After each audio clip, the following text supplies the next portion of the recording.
En esta diapositiva vamos a hablar sobre lo que sería el modelado de diferentes tipos de sistemas y cómo, en base a la confianza que nos den los modelos que podemos tener de esos sistemas, según el tipo de sistema que sea, la aplicación que hacemos de esos modelos.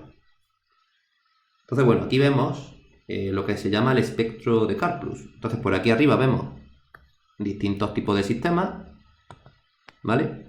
Luego, ahora los comentaremos. Luego vemos aquí una especie de arco que va de la derecha claro, blanco, hacia la izquierda en tonos de gris hasta llegar al negro. Cuanto más negro es que nos da menos confianza esos modelos y por tanto la aplicación, que es lo que aparece aquí, será distinta, ¿vale? Luego por último comentaremos el tipo de representación matemática de esos modelos que aparece aquí abajo. Comentar, como ya hemos dicho varias veces, que todos los modelos se basan siempre en aproximaciones e hipótesis. No hay un modelo que sea exacto, eso no existe, siempre son unas aproximaciones. Por tanto, un sistema tendrá múltiples modelos. ¿Qué modelo hay que escoger? Pues, como ya dijimos, el modelo tiene que ser un compromiso entre sencillez y la información que te da. Lo más sencillo posible, pero que te dé la información necesaria para la aplicación que tú lo utilices. Pusimos como ejemplo la resistencia de un circuito eléctrico, que generalmente estamos acostumbrados a modelar de manera ideal con una R, un valor de resistencia en ohmios que es constante. Pero sabemos que eso no es así, porque si cambia la temperatura, sabemos que cambia la resistividad del componente. ¿Qué pasa? Que en situaciones normales de funcionamiento, pues eso no se tiene en cuenta porque no es suficientemente significativo, o no suele serlo. Sin embargo, si nos fuésemos a lo mejor al espacio, ese cambio de resistividad sí podría tener cierta importancia, a lo mejor sí habría que tenerlo en cuenta. Por eso, ya digo, dependiendo de la aplicación, las condiciones en las que se vaya a trabajar, pues el modelo tendrá que ser más o menos complejo. Bien, comentando los tipos de sistemas que nos podemos encontrar, vemos aquí lo que serían sistemas físicos de tipo circuitos eléctricos, sistemas mecánicos. Por aquí tendríamos sistemas, por ejemplo, aeroespaciales, de aviones. Luego aquí pasaríamos a lo que son sistemas químicos de control de procesos, que sería, por ejemplo, columnas de destilación, reactores químicos para producir productos farmacéuticos, para producir, por ejemplo, cerveza. Luego pasaríamos a sistemas biológicos, de tipo ecosistema, de cómo evoluciona a lo mejor la contaminación, temas de la polución en el aire, cosas así. Sistemas económicos, como por ejemplo, pues, no sé, la tasa de interés que va habiendo en un banco con un determinado depósito, el tema, por ejemplo, de la inflación a lo largo de los meses, todos estos análisis económicos que se hacen a nivel de estado, de países, de eurozonas, etcétera, ¿no? Luego pasaríamos a los sistemas sociales, que tenemos un poco, pues, temas de tasa de natalidad, de mortalidad, crecimiento de la población, evolución a lo mejor de delitos en determinado ambiente, tasa de la inmigración, cosas de este tipo, ¿no? Y luego, por último, sistemas ya psicológicos, de temas a lo mejor de estudio de suicidio, de tendencia a lo mejor también de compra y cosas por el estilo. Pues bien, a medida que nos movemos de la derecha hacia la izquierda, en ese sentido, los modelos que podemos obtener de este tipo de sistemas cada vez son, digamos, menos precisos. Hay mucha más incertidumbre cuando nos movemos hacia la izquierda y por tanto la aplicación para la que se van a usar los modelos que podamos obtener pues no va a ser la misma.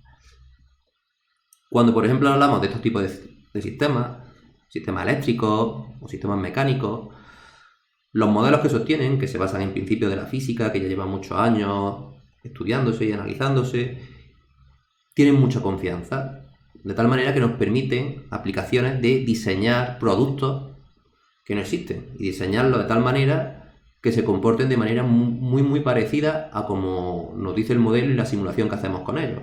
Como por ejemplo cuando diseñamos un circuito eléctrico para una determinada aplicación, luego se pone una placa de circuito impreso y al final pues la tarea que hace el circuito es similar a la que se esperaba en base al modelo. Nunca será exacto, porque como te digo, los modelos siempre son aproximaciones, pero se tiene tanta confianza en estos modelos que permiten hacer diseño. Generalmente estos modelos, lo que pongo aquí, pues serían modelos de tipo caja blanca, donde se conoce no solamente la salida y la entrada que nos interesa, sino también lo que ocurre en, digamos, los componentes internos y las variables internas de ese sistema.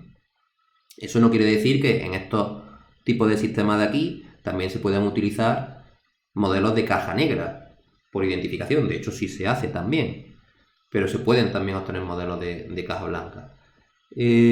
Cuando nos movemos más hacia la izquierda, por ejemplo, en lo que serían los sistemas que hemos dicho antes químicos, de control de procesos, ahí ya, digamos, se siguen teniendo modelos que se comportan bastante bien, pero no se pueden conocer tan bien lo que ocurre dentro de esos sistemas. Dentro de un reactor, pues tú puedes saber cómo van a evolucionar ciertas variables, pero ya la incertidumbre es mayor y no puedes conocer tantas variables internas como se conocen en los anteriores, ni tampoco predecirlas. Entonces ahí generalmente los modelos que se obtienen son para hacer luego control.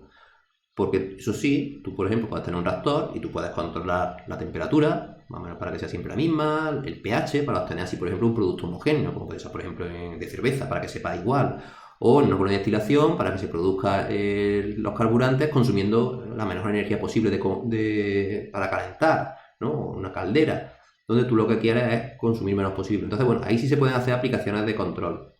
Y en muchos de estos modelos de procesos químicos, aunque luego se pueden modelar de manera más compleja, luego se hacen aproximaciones más toscas, o bueno, se hacen más aproximaciones, vamos a decir, porque como sabemos, cuando hacemos un lazo de control, la realimentación, una de las ventajas que tenía es que hace que el sistema sea más insensible a los errores de modelado. Entonces se pueden hacer más hipótesis, más aproximaciones todavía. Por eso aquí todavía hablamos de aplicaciones de control. Aquí también en estos sistemas de aquí, que he dicho de diseño, pero bueno, en sistemas mecánicos y eléctricos también se puede hacer control, por supuesto, no solamente diseño. Pero quiere decir que aquí se puede hacer hasta diseño a priori, y aparte, por supuesto, control. En esto, los modelos no son para hacer un diseño que sabes que va a funcionar como tú has supuesto. No, así no va a funcionar. Por eso generalmente será necesario que hagas control sobre esos sistemas. Luego ya en los sistemas estos que hemos dicho ecológicos y tal, pues bueno, te sirven para hacer análisis un poco, pero ya tenemos mucho más incertidumbre. A medida que nos movemos también, vemos que se oscurece, ya digo, eso es por el tema de la incertidumbre que hay, cuanta más incertidumbre más oscuro.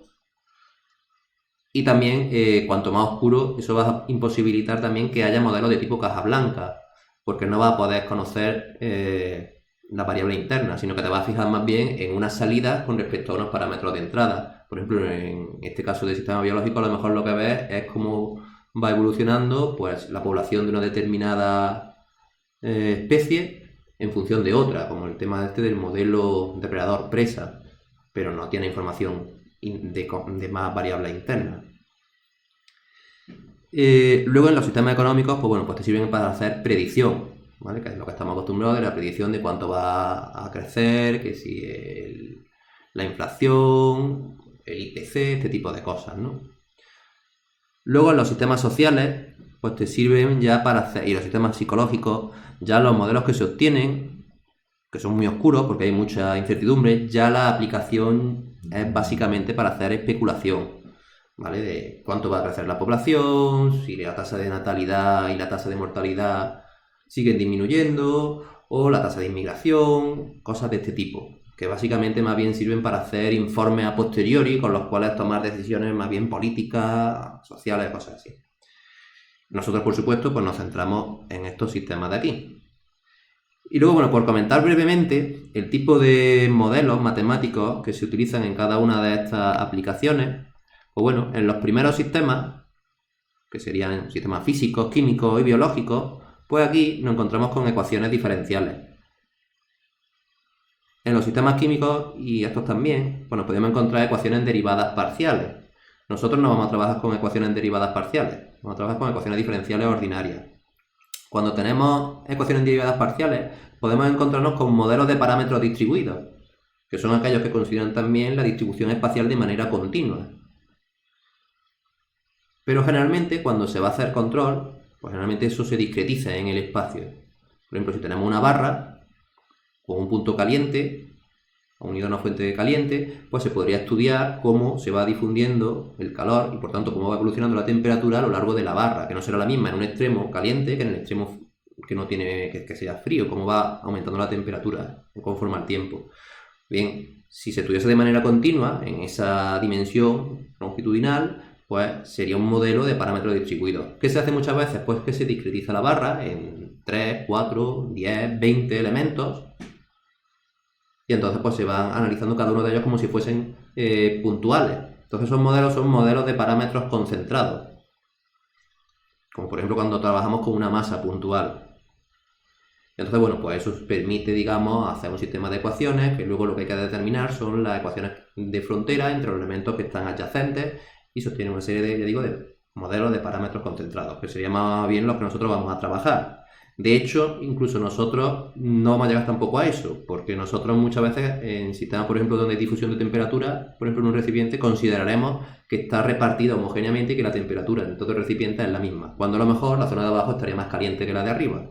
Pero ya digo, estos errores de modelado los vamos a cometer a cosa hecha para hacer el diseño de un lazo de control, porque, como he dicho, cuando nosotros ponemos un lazo de control, el sistema se vuelve más insensible a estos errores de modelado. Y entonces, para hacer control, pues no necesitamos trabajar con parámetros concentrados o parámetros distribuidos. Podemos hacer una aproximación más tosca y aún así la respuesta de luego que se obtenga del sistema en lazo de control, lazo cerrado de control, puede ser todavía suficientemente aceptable. Y como decíamos, el modelo tiene que ser un compromiso entre sencillez y que nos dé la información que necesitamos para los objetivos, en este caso los objetivos de control. Por último, quería comentar solamente las ventajas del modelado y la simulación, entendiéndolo para las aplicaciones en las que nosotros nos centramos, que son estas de aquí, diseño y control. ¿Vale?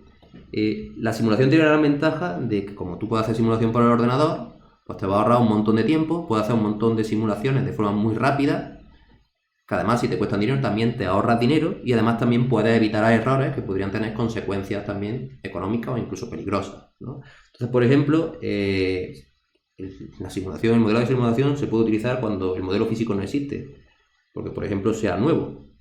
Y entonces, pues las pruebas a las que las quieras someter antes de construir el sistema real, pues las puedes hacer en simulación. Y eso te permite hacer mejoras. Ten en cuenta que el proceso este de modelado de simulación pues sería iterativo. Y así pues diseñas tu producto hasta que cumple con las especificaciones. Luego ya lo pondrás a fabricar en un sistema real y verás si cumple o no, que no, a lo mejor no es aceptable o no, si cumple otras especificaciones, y si no, pues puedes volver otra vez a la etapa anterior de modelado de simulación. Ya sea tanto en diseñar un producto nuevo como un controlador. Ten en cuenta que nosotros al final, en el diseño de un sistema de control, estamos haciendo diseño, pero del controlador. Luego también puede haber casos en los que hacer experimentos con el sistema real sea peligroso, como puede ocurrir, por ejemplo, con reactores nucleares. Entonces, pues bueno, todo lo que haga con un modelo no tiene ningún tipo de riesgo. Luego también estaría el coste de la experimentación, que puede ser que haya variables que no puedan medir, o que se tengan que medir con equipos muy caros, o que simplemente que el sistema no se pueda detener para hacer los experimentos que tú quieras, como puede ocurrir en plantas energéticas, donde la parada saldría muy cara porque se te produce energía, o sistemas de tratamiento de agua, donde tampoco puedas coger y parar el sistema, porque eso trabajan de manera continua y saldría muy caro, ¿no? Luego hay otros casos donde, por ejemplo, pues las constantes de tiempo de ese sistema no son acordes a hacer experimentos, bien porque son muy grandes, como pueden ocurrir en sistemas astronómicos, o bien porque son tiempos muy pequeños, a nivel, digamos, atómico. Pero ahí, lo que es la simulación, tú la puedes ralentizar o acelerar como tú quieras. Y luego, por último, pues puede haber en un sistema que queremos controlar variables que no son accesibles o variables que no podemos medir, pero que, sin embargo, con un modelo se podrían inferir y estimar, y por tanto, simulando, podrías ver cómo evolucionan determinadas, por ejemplo, pues torsiones o esfuerzos, determinadas partes, por ejemplo, de un automóvil. Eso no lo puedes medir a lo mejor a priori, pero que con tu modelo pues puedes estimar los esfuerzos a los que se van a ver sometidos para reforzarlo, para eliminar material y que salga más económico o lo que sea.